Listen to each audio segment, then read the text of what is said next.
আমাকে স্যার ভাবার দরকার নেই, স্যার বলারও দরকার নেই। আমি আপনাদের সন্তান হিসেবে এখানে এসেছি বলে মন্তব্য করেছেন তথ্য উপদেষ্টা নাহিদ ইসলাম।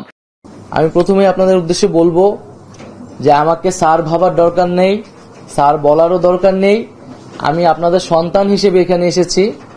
আমি জনগণের পক্ষ থেকে এসেছি, জনগণের দাবি দেওয়া নিয়ে এসেছি, একটি নতুন বাংলাদেশের স্বপ্ন নিয়ে এসেছি। রোববার সচিবালয়ে তথ্য ও সম্প্রচার মন্ত্রণালয়ের সভাকক্ষে সাংবাদিকদের সঙ্গে আলাপকালে তিনি এসব কথা বলেন।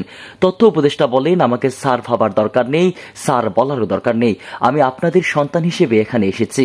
আমি জনগণের পক্ষ থেকে এসেছি, জনগণের দাবি দেওয়া নিয়ে এসেছি, একটি নতুন বাংলাদেশের স্বপ্ন নিয়ে এসেছি।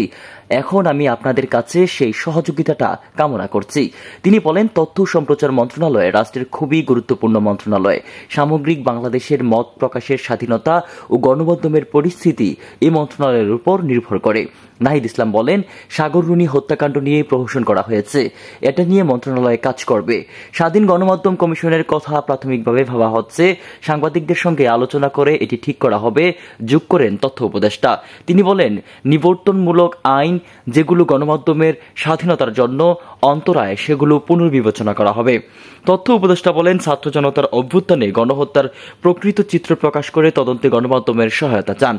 সাংবাদিকদের মধ্যে দলাদলি চান না, মানুষের জন্য নিরপেক্ষ সাংবাদিক চর্চা হোক, এমনটি প্রত্যাশা করেন তিনি। নিউজ ডেস্ক, আমার বার্তা।